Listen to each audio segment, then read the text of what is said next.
Hello, and welcome to another edition of BNEWS In Depth. I'm your host, Rich Hosford.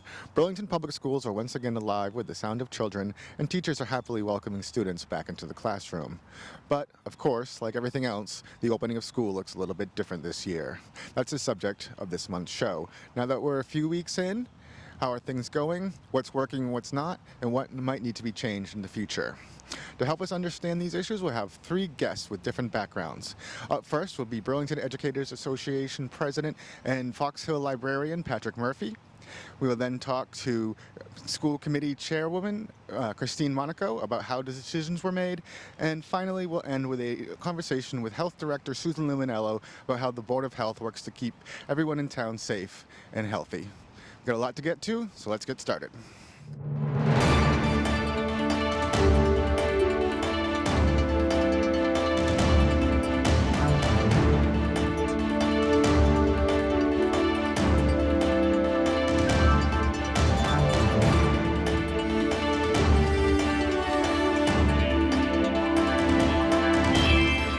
I'm now joined by Patrick Murphy, the president of the Burlington Educators Association, and you are in the library at Fox Hill, correct? That's correct, yeah, and thanks for having me, Rich. No problem. People will see. We decided to keep our masks on for this segment, demonstrate, health and safety. If the kids can do it all day, we can do it for 20 minutes. Absolutely. I wanted to start off sort of going back a little bit. In the lead up to the reopening of school, did you feel that you were getting, good information from the administration, being kept in the loop? Well, we were in constant meetings with them all of the time. Mm-hmm. I think communication is something that we always have to strive to improve upon. I think it was difficult to get some information. I know a lot of that was just the process of going through things that are really important, like the HVAC systems. We really have to keep pressing for good communication. Not that we were being kept in the dark or anything, but because everything with this situation is so incredibly new. Right. We're really sort of building the plane as we're flying it. And I think to avoid confusion, to avoid any kind of panic, everyone's really heightened right now. We really did want to make sure that we were getting all the information that we needed and that it was communicated in a clear way. I think it was just the responsible thing to do to make sure that we're getting clear communication and that the district and was communicating clearly. Okay. And how do you feel now, that things have reopened? Are you feeling like, that those lines of communication are still open and strong? I think that we still need to, again, we have no playbook to reference. I think that we need to keep improving our communication, and we're learning as we're going. So I think there have been a few hiccups in the way health and safety has been communicated to staff and to teachers, but what we're really trying to do, especially the BEA is trying to do, is to look at those situations and then work with Dr. Conti, work with Patrick Larkin, work with the administration on how we can better get relevant information out to the people that need it in a timely manner. Okay. And so school's been open for a few weeks now. How do you feel that the reopening has been going? Well, we've made it through 3 weeks. Right. So I think a lot of us are pleasantly surprised and happy that we've been able to make it this far. Again, I think that there are certain protocols that we can continue to work on in terms of contact tracing. And Rich, the ultimate goal is we've been open for 3 weeks, but now we want to stay open. Right. I think what's going to be a deterrent in that is not staying ahead of the science, becoming lax or becoming too comfortable. We don't want to slip into. We've had a successful reopening. With some hiccups along the way, but we don't want to slip into anything where we're getting too comfortable. We don't want to feel like, okay, now that we've done this, we've done it. We really want to make sure health and safety protocols are being adhered to, that we're doing things like wearing our masks, social distancing, but also that we're going to have to evaluate and possibly change as our situation changes and as the science changes. I would certainly love to see more testing and a better way to test. I just had a great discussion with some of our nursing staff. I understand that there's now a one-day molecular test for COVID-19, which is definitely a game changer. And I think what's important now with the reopening, now that we've reopened, that we've made it through 3 weeks, is that we need to continue to not be lax. We need to continue to really, almost more so now as we head into the time of year where soon we will be having to close those windows. Right. Soon we may have to turn the heat on. So it's not a time to kind of stand down or let our guard down. It's time for the schools, the administration, and the BEA working with them to stay ahead of the science or work with the science, try to stay a step ahead of where we're at. So those are going to be the next things we're looking at, is making sure all of those HVAC systems are working to their full potential, making sure that we're really doing like the cleaning of the room, deep clean, and enhanced strategies for tracing and testing are going to be really important as we head into the colder months. And especially just making sure that we're adhering to those health and safety protocols and that information is communicated effectively. We always need to be working on communication and making it clear and effective and vivid in a time like this. Miscommunication or people feeling like they're out of the loop is just a recipe for chaos. Right. And you mentioned adhering to all the health and safety protocols. What are some of them? What are some of the things that is different that students are doing throughout the day, and teachers? Yeah, sure. Well, I think one of the things that we're really learning is classroom management, how to better make sure that we are keeping our distance. I think with teachers, we're really learning about placement in the classroom. Even simple things that we really wouldn't have thought of this time last year. How do we pass out materials? How do we get those materials back?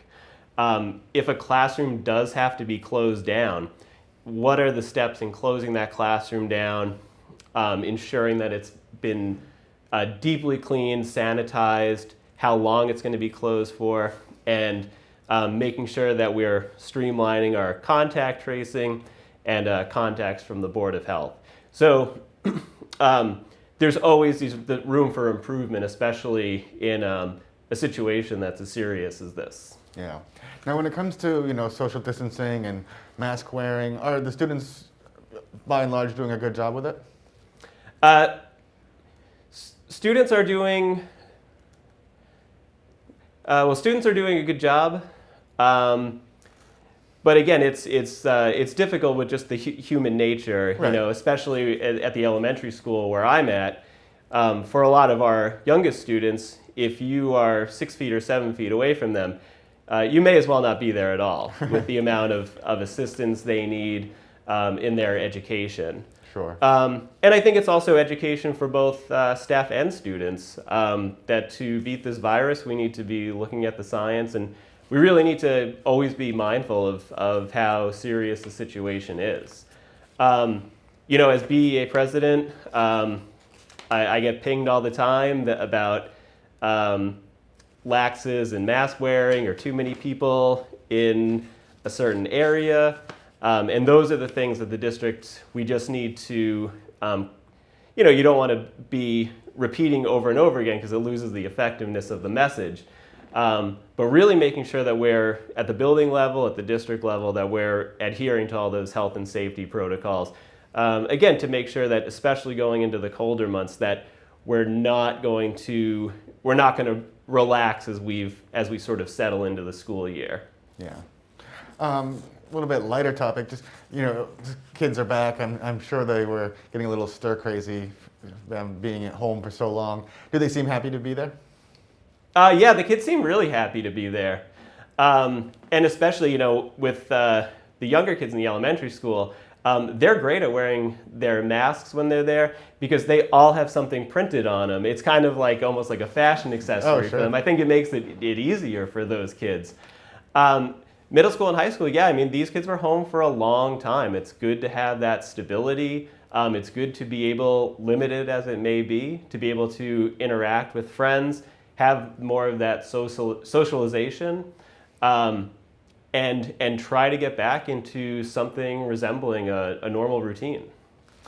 And similar question, how are the teachers feeling? Are they happy to see their students back in their classrooms? I've said this throughout this process that there's nobody who wants to be back in the classroom more than the teachers in Burlington. The teachers are ecstatic to see their students.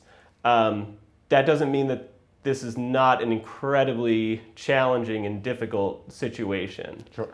That's where, as the BEA, we're really working to make this work. So our teachers have, of course, they're very happy to see their students. I can't state enough how much our teachers care for their students. But I think it's good to be mindful that it's a hard situation to be in, and it's a lot of challenges.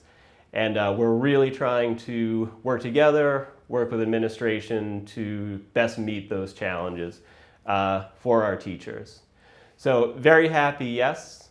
But it's still, for anyone, this is a hard situation to be in. And I think it's good to recognize the struggles that people are having, the hardships, and how to work through those to achieve what's best for the students while keeping everyone safe.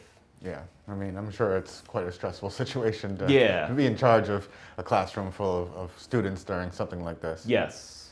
So the hybrid model is in place. They have some instruction during the day and then go home and then jump on the computer after lunch. What kind of feedback are you hearing about how that's working? Do teachers feel like, the remote part is like more effective than it was in the spring, or when it was just sort of thrown together real quick? It's certainly more effective than it was in the spring. I give our teachers all the credit in the world for what they pulled off in the spring. Just prior to going remote, I had been involved with the BEA working on a memorandum of agreement to eliminate some of the snow days, have those snow days go remote, and that program was actually kind of squashed at the state level. And then right after that, we ended up going remote for 60 some odd days in a row. Yeah, exactly. So it was really an incredible feat by the teachers. It's certainly more structured now. But again, just like anything, we've never dealt with a situation like this before. There's not really a playbook to reference. So we do run into all of those normal things that any adult runs into with their own job if they were working remotely. Unstable internet, trouble with devices, getting kicked out of Google Meets. So again, that's a thing we're continuously working on to try to improve the technology, to try to improve stabilization for the internet, more control over the Google Meets. Clearly, companies like Google and Zoom got kicked into high gear with. I don't think anyone had heard of Zoom before. Right. With trying to make these things work better for the people using them. So we run into issues with the technology. We run into issues with internet stabilization, and that's something that we just need to keep pushing for better technology, better equipment, really making sure we have the tools to continue to make this work. Yeah. And any feedback from students? Do they prefer the in-classroom or being at home and just sitting on their iPad? I think they like both. I think, okay, good. and I always try to avoid, kind of painting a large brush stroke. Every single kid is different. Of course. Every single kid thrives in a different environment or under different circumstances. So, I'm certainly thrilled that we even have the technology to attempt to pull this off.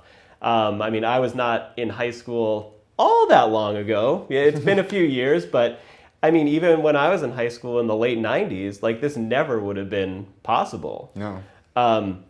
Dial-up wouldn't have worked. And dial-up probably not would have worked, especially if some grown-up in my house had picked up the phone when I was and knocked me offline. So the kids are doing the job that they need to do. We want to make sure that those kids, we're not losing them if they're fully remote. If we want to make sure that we're reaching out to all of our students.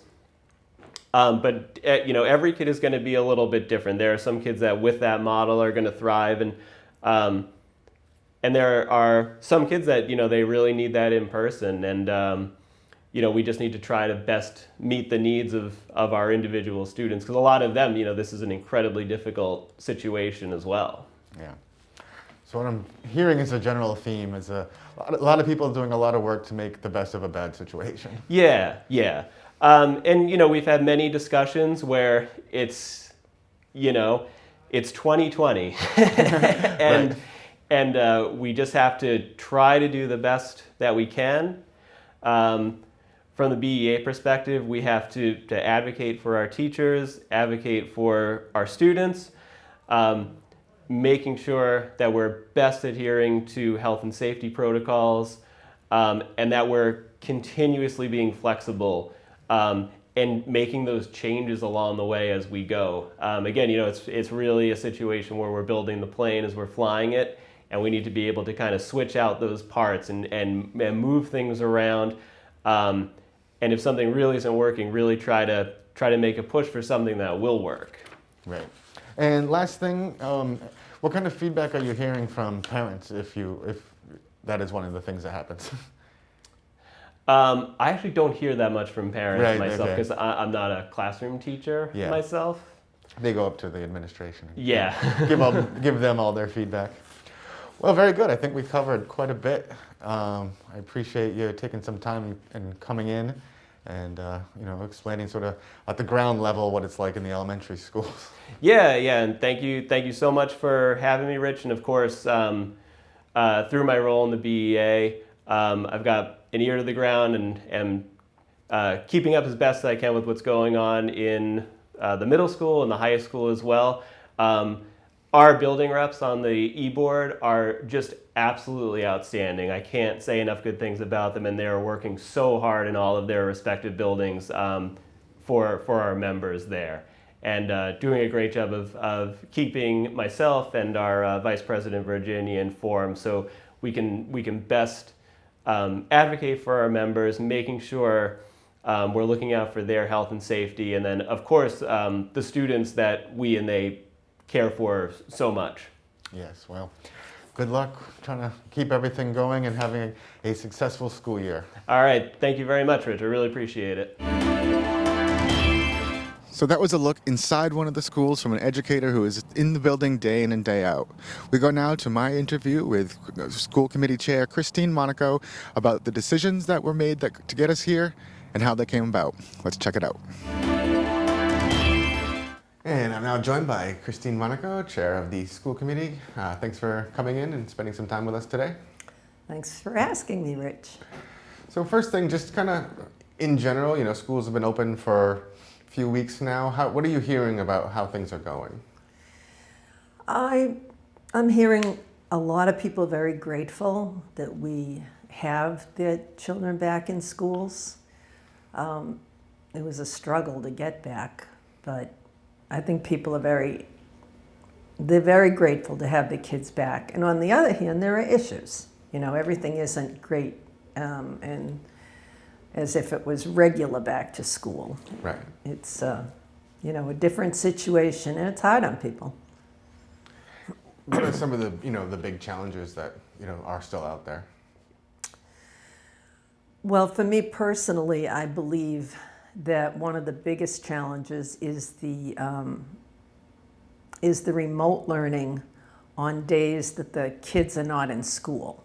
If they're in school, it's great. If they have remote learning and teaching every day because they've chosen remote, that seems to be fine. But I really feel for the kids on the days that they're home, because the remote learning is not as content filled as I would like it to be. And I think that there's a survey going out to parents soon, and we'll see how the parents feel about that. I would like to beef it up a little, but I'm not sure how that'll work. The administration, I'm sure, is working on it. Yeah, and I imagine that it's somewhat, a work in progress. People kind of learning as they go. Well, it's not only that people are learning as they go, but it's the classroom teachers are teaching one group of students Monday and Tuesday at the middle and high school, and another group of students Thursday and Friday. So teaching the Monday, Tuesday kids Thursday, Friday is a little bit difficult. It has to be, it's not the same as being in school all the days. Right. And so, yes, that is definitely being worked out, and hopefully every day it will get a little better. Now, since this started, back in March when all of a sudden everything Closed? Everything closed. Everything shut all down. All at once. What do you think, in your opinion, is like, the major role of the school committee as, working with the administration? Well, it's very interesting.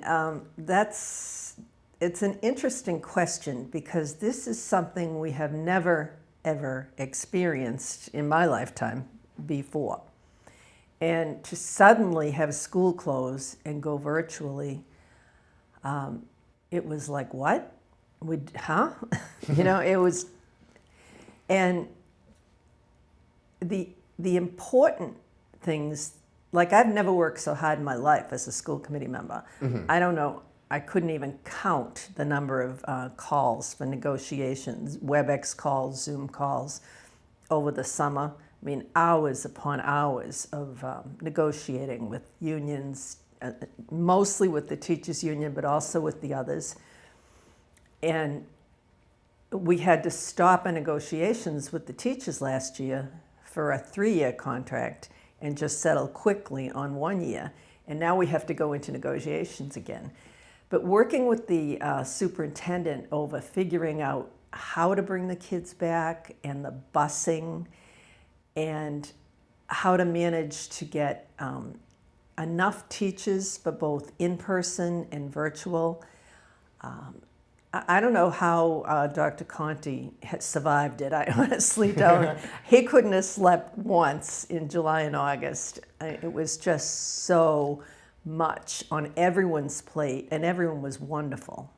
Worked so hard to get the kids back in school. Yeah, he seemed a little frazzled a few times that we've had him in here. A little bit, yeah. Understandable, I would say. So just talk about, we have the kids back, but obviously things look different. Like you mentioned, it's a hybrid model. What are some of the other safety protocols that are in place that you can talk about to help, reassure parents that you guys are doing everything you can to make sure everybody's, safe as possible? Well, I have developed a very close friendship with Dr. Weiner, the chairman of the Board of Health. I talk to him on the phone sometimes 3 times a day, sometimes once. And we've worked very closely with the Board of Health. Susan Lumenello is fabulous. I cannot speak highly enough for her work, and Dr. Weiner communicating. And they've just really helped us so much, because we have the, everyone's wearing masks, right? And Dr. Conti chose to make everyone wear masks, not just second grade and up. And of course, some of the little ones probably aren't very successful at it. But there's the masks, the hand washing, and time is taken out of the day to do the hand washing. These kids are never going to forget how to wash their hands. That is something. It's a good life lesson. Totally ingrained in how to wash them right. They'll all be scrub surgeons. Anyway, it's the usual, you know, the distancing and the masks and the hand washing and the hand sanitizer and having the students be aware. We have phenomenal kids. And the high school kids, I always love high school kids, their age group. And young adults, they're adults, but they're young, and they get it. You know, most of the high school kids want so badly to be in school, and they're just so good about making all these efforts their own to stay safe. Yeah, You know? I mean, I think most people know that we're located in the high school, Yeah. and you know, I see in the hallways, and I don't see anybody, you know, flaunting the mask requirement. So No. it does seem like they are, you know, They putting in the care. effort to be able to stay here. They're smart, and they get it, and they care. And you mentioned busing, so that was one of the big changes for the year. That was a nightmare. Yeah, talk about sort of the process of, you know, trying to get as many students as possible onto the buses, and sort of what kind of had to change from other years. Well, all of these things evolved over the summer. Like at the before COVID, in the elementary schools, we had 3 kids to a seat. Right. And then it started, you could have 1 student every other seat when the first guidelines came out from the state. And that was going to be very few kids on a bus. And then it evolved again to where we could have siblings sit in the same seat. And we would space the students on the first seat. One would sit far to the left, and the next seat, the other one far to the right, or, you know, so that they're staggered all the way going back on the bus. And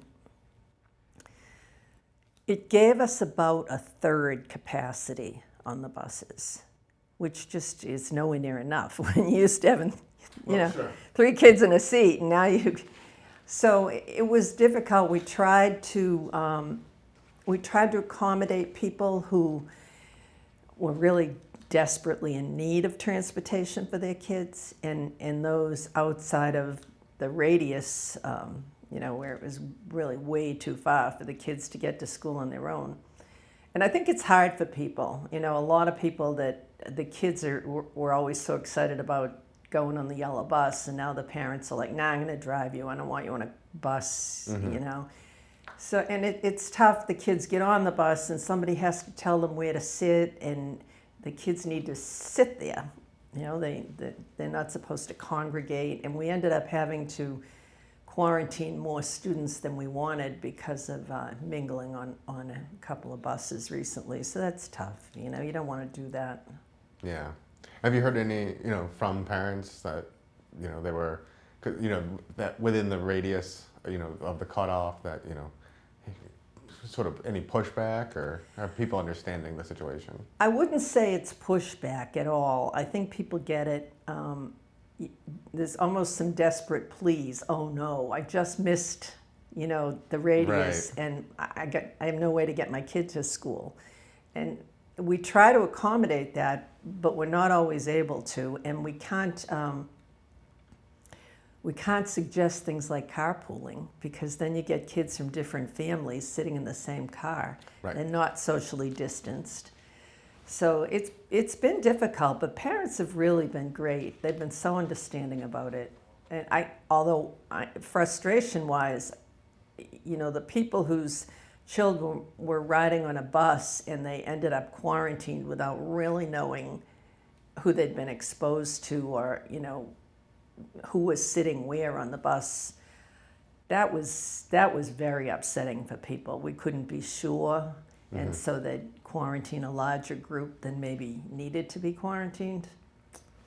Yeah, I was going to ask about that. So we've had in the school system, as far as has been, you know, put out there, 4 confirmed cases and 1 probable, if I've got my numbers right. I think there was one at Memorial that was a probable. So when you do hear about a case, what's the role of the school committee in that?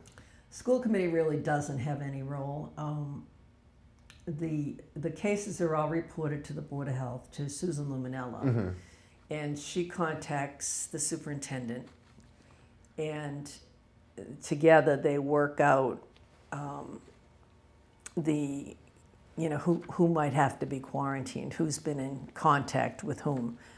And it's all worked out very carefully depending on the class and where you sit in the class. And for instance, if a student who had COVID were sitting where I'm sitting, then the students within 6 feet of me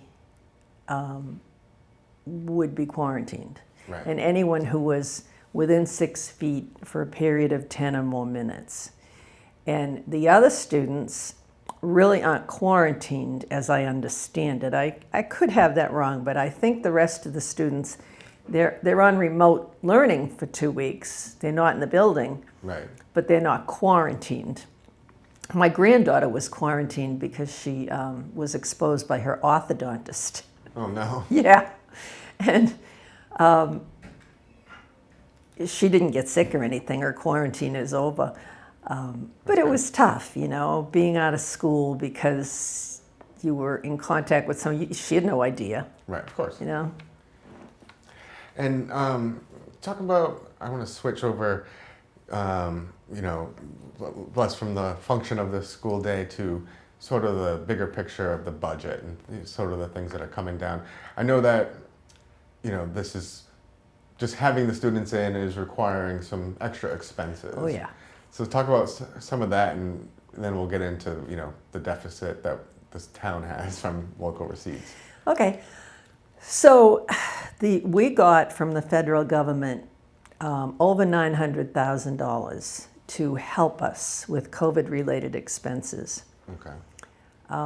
So far, we have spent over $700,000 on backfilling positions, staff, because what happened with the situation is we had people go on leaves, we had people go out on medical leaves, we had to create an entire virtual elementary school.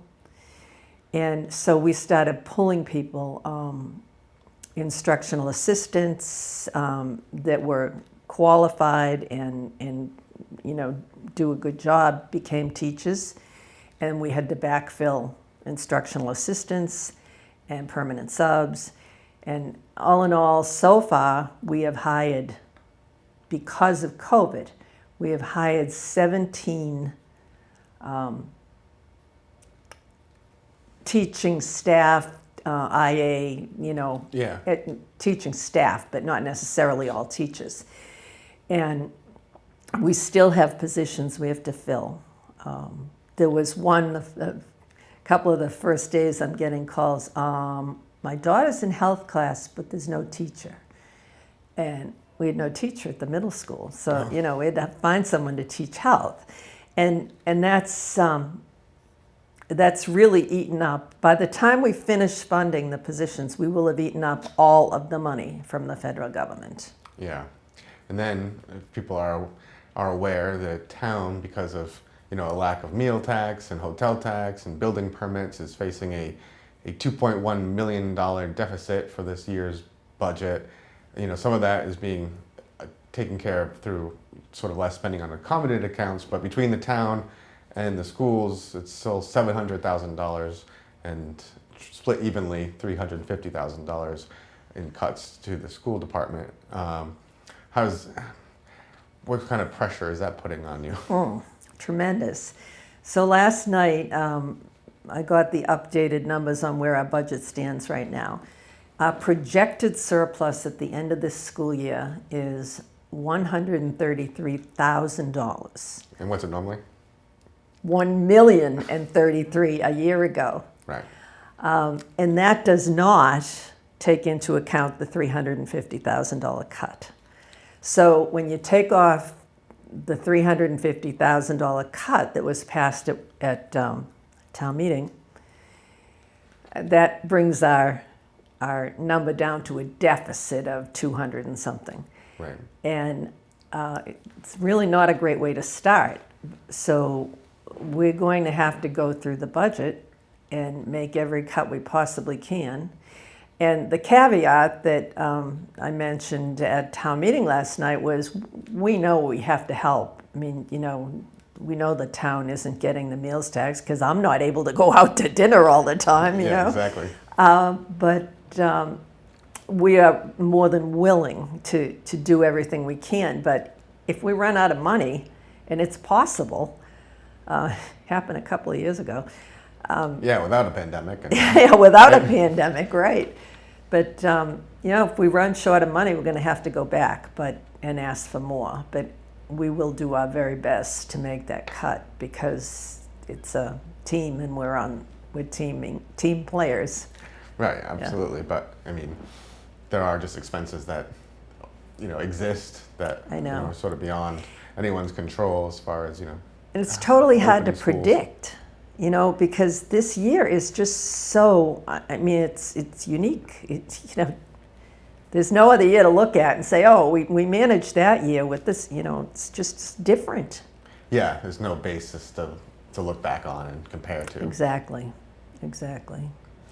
And so I think we're just about out of time, but the last thing I just wanted to kind of get your thoughts on and probably end it a little bit more of a positive note. Just talk about, this is, like you mentioned, Dr. Conti working hard. There's been a lot of people working hard. The teachers. Absolutely. Just talk about, the community in general, here in our school system that, your thoughts on how everybody has sort of, come to the moment. The school community? Yeah, the school community.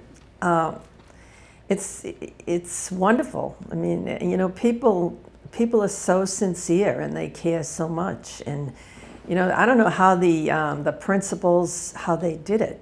They worked so hard to come up with these plans, these models, and how to do fully remote for those who want to stay home, and how to do the hybrid model. It was just so much work to put these together on. It's kind of sudden. We didn't really figure any of this out until the summer came. And then guidelines started coming out from the state, and they're like, okay, we want 3 plans. We want everybody goes back to school as a plan, which can't happen because of social distancing. Right. We want a hybrid plan, and we want a fully remote plan. And it's like 2 years worth of work that was done in 2 months. It's just amazing the way everyone pulled together to do it. I can't say enough. And for the parents and community members as well, everyone has just been so understanding. I mean, every now and then people get in a huff about stuff, and I would too. But everyone's just pulled together so much, so well. That's been my sense as well. It seems like everyone is really dedicated to making this work as much as possible and are happy to be back. So. We have a great staff, we have a great administration, and we have a great superintendent.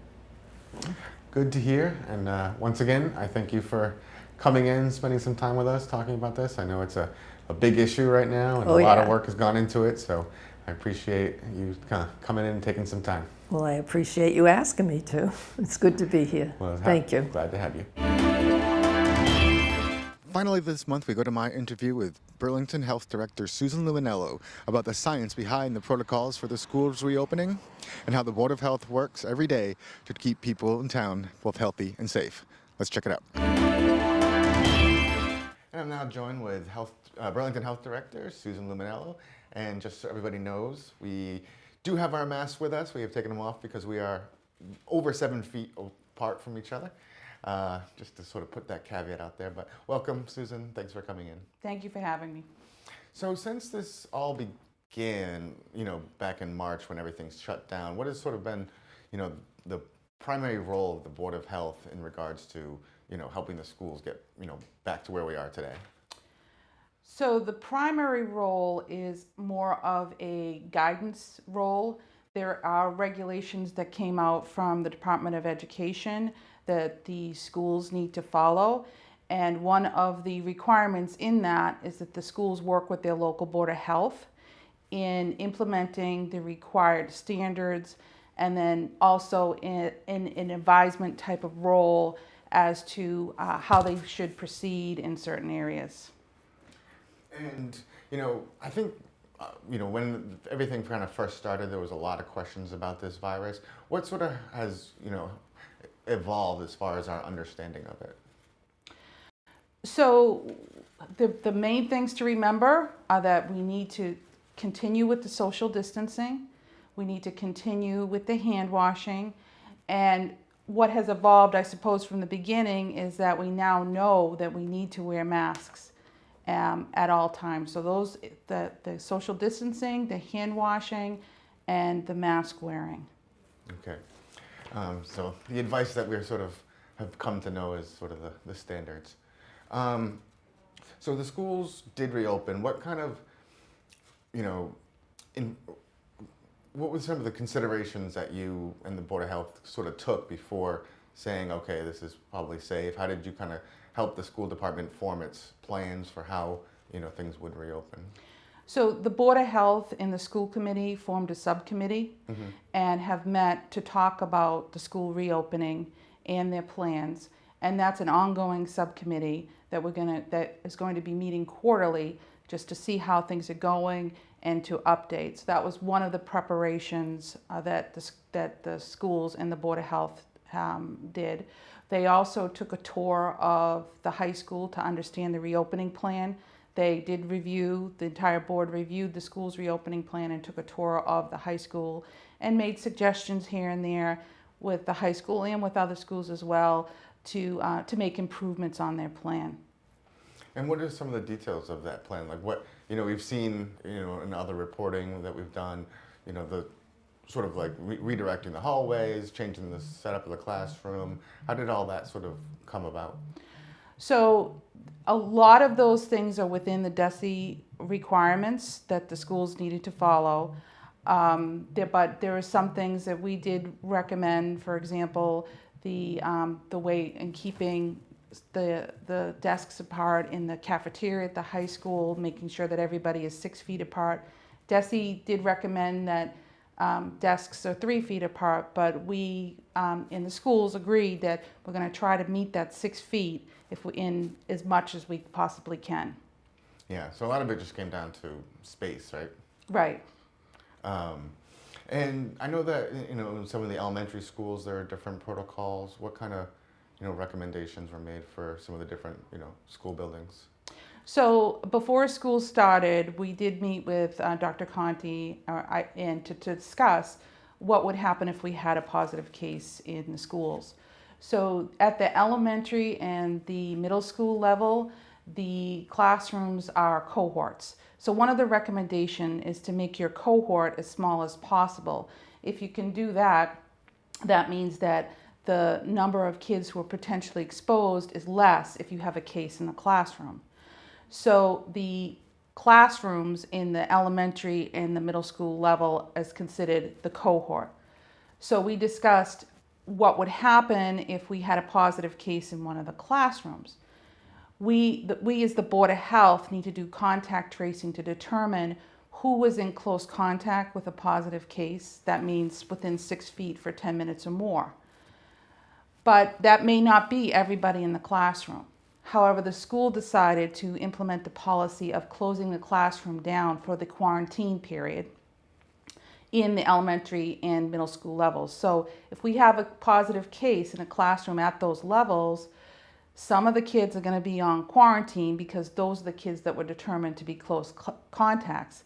And the rest of the kids will have their classroom closed until the end of that quarantine period. Those kids are not on quarantine. Quarantine means you cannot leave your house, you cannot go out and do other activities. You need to try to stay away from the rest of the family. But that may or may not be everybody within a classroom. Okay, so if you're, sitting in one row and then, there's like 5 rows and then another student, that student, because they're so far away, might not have to quarantine. Correct, yes. All right. And how do you determine, so is it just because it's the 10-minute level that, interactions in the hallway or standing in line to go to the restroom don't qualify as being a close contact? Yes, because those are brief interactions. So if you are passing somebody in the hallway, that's extremely brief, and that's not considered to be a close contact interaction. However, if somebody is visibly sick at school and is coughing or sneezing, and you get sneezed or coughed on by someone who is positive, that would be considered a case where a person would need to be quarantined. Okay. And what about getting the students to school? What kind of recommendations were made, and what kind of protocols are in place as far as transportation goes? So the Department of Education recommended doing every other seat on the bus. I believe the seats on the bus are 3 feet apart. So again, if we had a positive case on a bus, there may be children on the bus that needs to be on quarantine, and others who don't need to be. Where the schools are working on getting accurate seating charts for all the buses, so the children sit in the same seat every time they get on the bus. There's a grid system and the seats are numbered, so we know which child is sitting in which seat. So we can then go back if we have a positive case and know who was in close contact with that child. Okay. So again, like the classroom, it's like Yeah. if you're sitting in the front of the bus and someone's in the back of the bus, that person, if the front person tests positive, the person in the back might not have to quarantine. But Right, and that's why the school department and the Board of Health really need to work closely, because we're depending on them to tell us who was in contact with who. And then the Board of Health is the ones that makes the calls to these people, let them know that they're on quarantine, and then follows the case.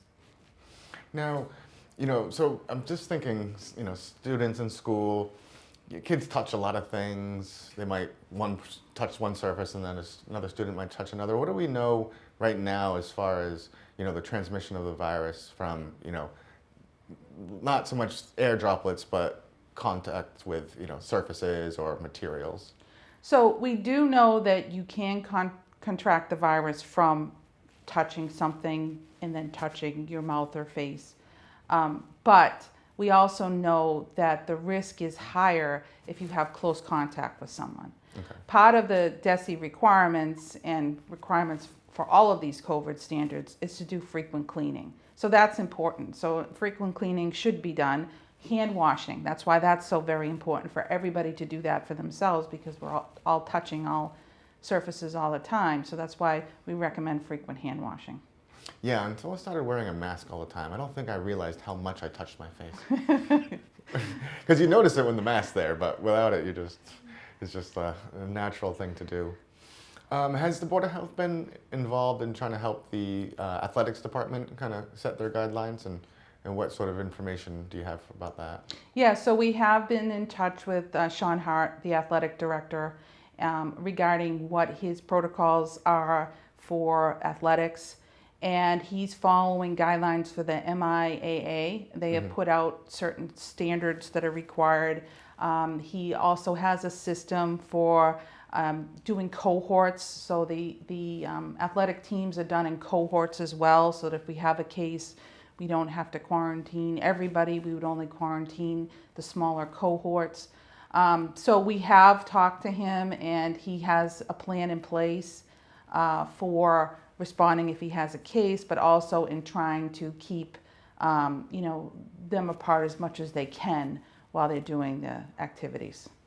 And does it kind of like communication between the different communities? So, if we have a game against Melrose and then the next day Melrose has a positive case, would they, with an athlete, would they get in touch with you? Or Yeah, so each community, so in Massachusetts, every city or town has a Board of Health. Right. And the city and town, where you reside, is the Board of Health that takes your case. So if there was a case in, say, Melrose, a positive case, and the Board of Health conducted their investigation and found out they played against a team in Burlington, and they had this many contacts this many people who were determined to be close contacts, there's a system called Maven, a state database, where that information is put in. So they put the information of the contacts in Burlington in the state database, and that comes to the Burlington Board of Health, so that we know who those contacts are, and we follow the contacts in Burlington. So it's possible that we could have a positive case in another town, and we have kids who are determined to be close contacts of that case, and then they become Burlington cases, and we follow up with them. Okay. So is that just a recommendation to, you played it, on the field against this other team, they had a positive case, you should just go get tested? Would that be the recommendation? No. So Okay. if you are put on quarantine, you need to be on quarantine for a certain amount of time. Usually, if everything goes well, it's 14 days from the last date of exposure. So that's why it's important to do the investigation, because we need to know when the last date of exposure was. They cannot go out of the house. We do recommend that you get tested, but testing does not get you out of quarantine. Okay. So because you could test negative on day 3 or 4 and then test positive, day 6, 7, 8, you could test positive all the way up until the end of the quarantine period. So that's why it's important to stay in quarantine for the entire time frame. And just in general, because you said that you can get a test, but then also be positive later. How has the testing process been developing since the start of this? Is it getting more reliable? Is there new things that are coming, or are there things that need to happen in your opinion?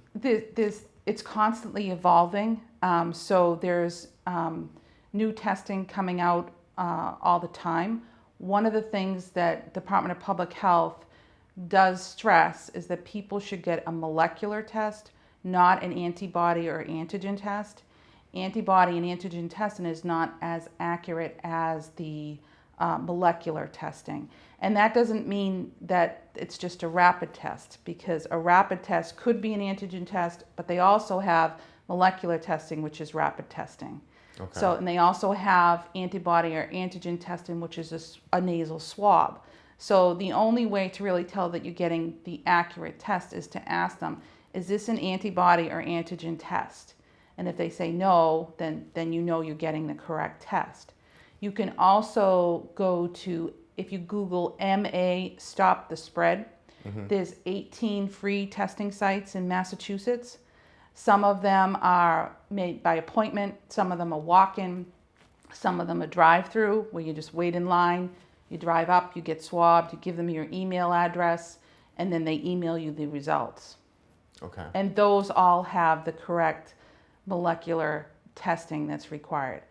Some places do the antibody or antigen test with the molecular test at the same time, and that's okay. But you really need to make sure that you're getting that molecular test, because if we have a test that comes back to us, so the Board of Health gets the results of the antibody or antigen testing. If it's a positive result, we say it's a probable case, and we ask the person to go back and get a PCR testing, because we can't say for sure that it is a case if it's an antibody or antigen test. Okay.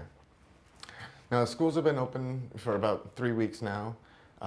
Where are we at? I know we've already reported at least 5 cases. I think maybe we have 1 or 2 more, just based on our discussion earlier. So how are things going, and what sort of has been, had to happen? So I think that we're improving on our communication from the beginning of when we had the first case to the cases that we had yesterday, in getting the information quicker to the Board of Health, and then us in turn getting the information out to parents quickly. It's very important to get people in quarantine as quickly as we can, so that if they are positive, because you can be asymptomatic and be positive, that they do not infect anyone else. So I think that we're making improvements as we're going along, and we're quicker in getting the information from yesterday from a week ago. So it's improving, and I think we're making progress. And when we look at the cases, as you probably know, Burlington is now in the yellow this week, as we were in last week. We were in the gray. So our case numbers are going up. So it may be a reflection of what's going on in the community as well. So the more cases that we're seeing in our community, the more cases we're going to see in our schools. Yeah, that's a good reminder that, even though the schools are taking all these precautions, if parents or, people out in the world outside of school are not taking the precautions, that doesn't really help the school system at all. Right. Right. We all need to be diligent inside and outside of school. Absolutely. And just one note for our viewers, because we have been using things like yesterday, and this will air probably next week. So right now it is October 2nd where we're talking. So I know that, while I have you here, I want to make sure I leave no stone unturned. You had mentioned when we were talking before taping that, you've been getting calls from parents and concerns.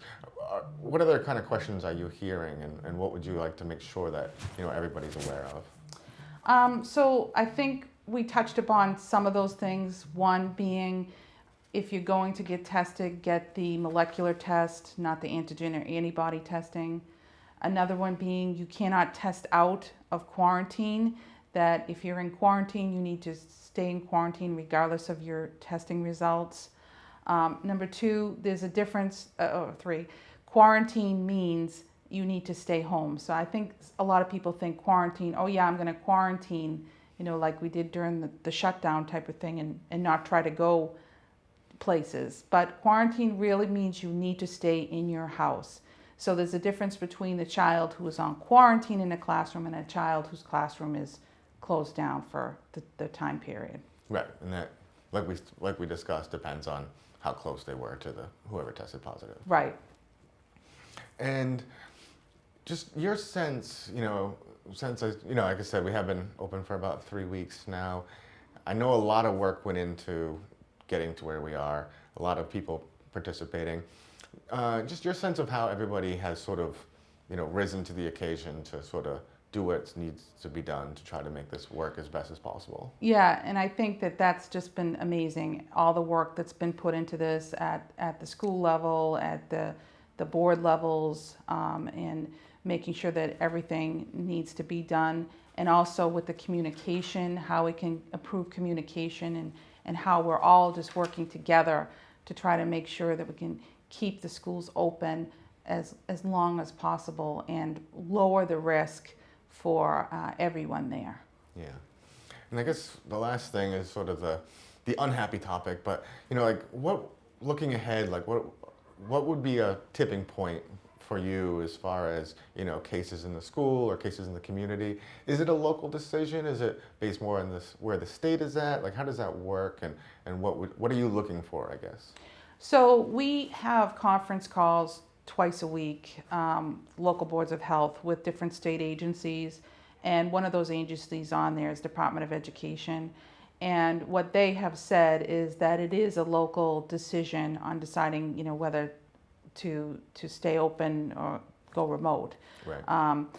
So the criteria that they have put out there as far as what you should use is the green, yellow, red criteria, and if a community is in the red for 3 weeks, then maybe you want to consider or look at whether or not you should close the schools.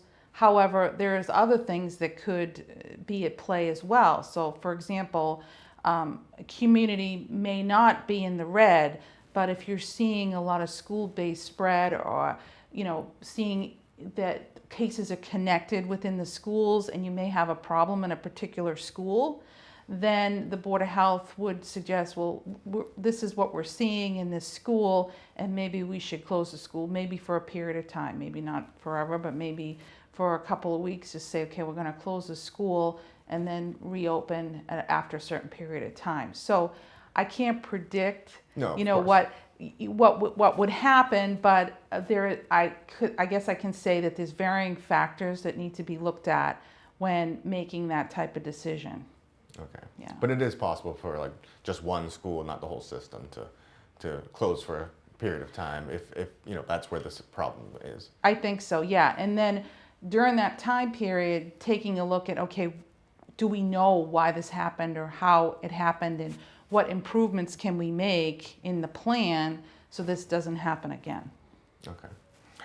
Oh, very good. I think that we've covered most of the topics that we wanted to cover. Yeah, I think so. Yeah. All right.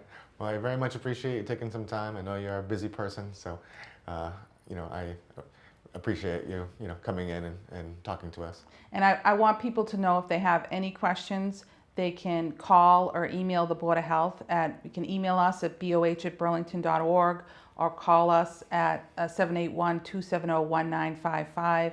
And we're answering people's questions all the time, and we're happy to do that. Okay, very good. Okay. Well, once again, thank you, and until next time.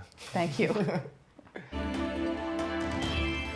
And there you have it, an in-depth look into the reopening of Burlington Public Schools. I'd like to thank my guests, Burlington Educator Association President Patrick Murphy, School Committee Chair Christine Monaco, and Burlington Health Director Susan Lumenello. I'd also like to thank all of you for watching. We'll be back next month with another edition of BNews In Depth, so stay tuned.